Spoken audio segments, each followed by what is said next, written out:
Financial markets are flashing recession signals for the Australian economy. Hello, I'm Kyle Rodder, and in this week's edition of IG's Macro Intelligence, we provide a health check of Australia's economy, analyse the signals markets are sending about future policy and growth, and take a look at three markets to watch as the country teeters on the edge of recession.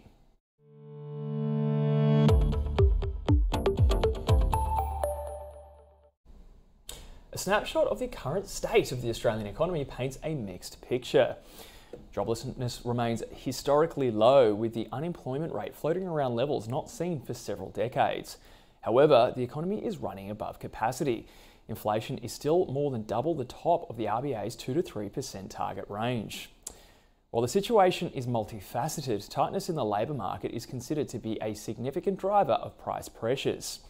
Job openings remain very high, even despite the reopening of national borders following the end of the pandemic.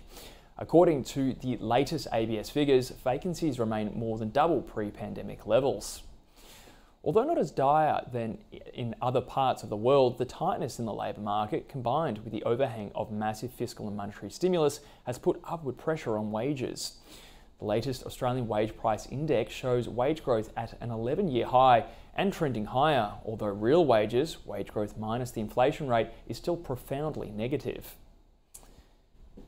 The dynamic has the RBA concerned about what it refers to as inflation psychology that risks unanchoring inflation expectations.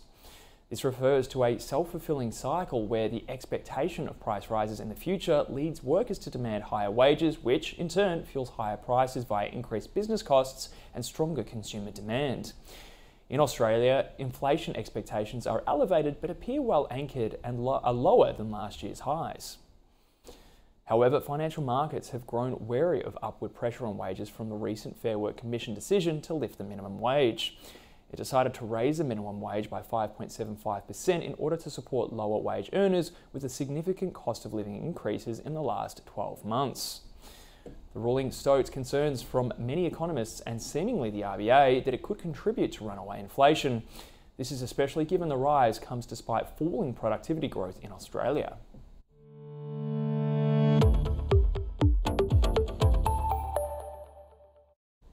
Following June's stronger than expected inflation indicator numbers, the Fair Work Australia minimum wage decision, and the so-called hawkish hike from the RBA, financial markets have shifted to pricing in more aggressive policy tightening and a potential Australian recession.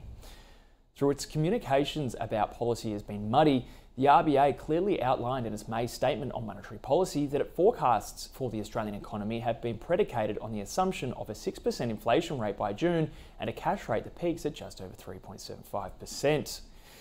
The latest CPI indicator for May revealed a headline and trimmed mean inflation rate that was likely above the RBA's forecasts.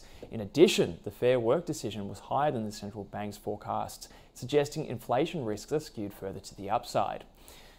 This set of circumstances led the RBA to hike the cash rate to an 11-year high of 4.1% and deliver its more hawkish forward guidance last week.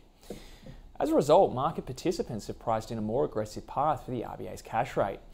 Futures pricing indicates another hike by September, with a roughly 50-50 chance of another hike before the end of this rate hiking cycle, which would see the cash rate peak at around 4.5%.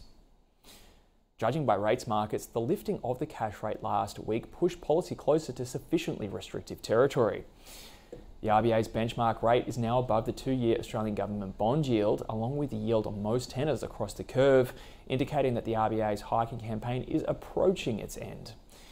However, the market is signalling that the RBA could potentially hike the Australian economy into recession. The spread on the 10-year and 2-year Australian government bond yields inverted for the first time since 2008 last week. Although it's proven a less reliable indicator for predicting a recession than in the US, it signals very restrictive policy and a very pessimistic growth outlook.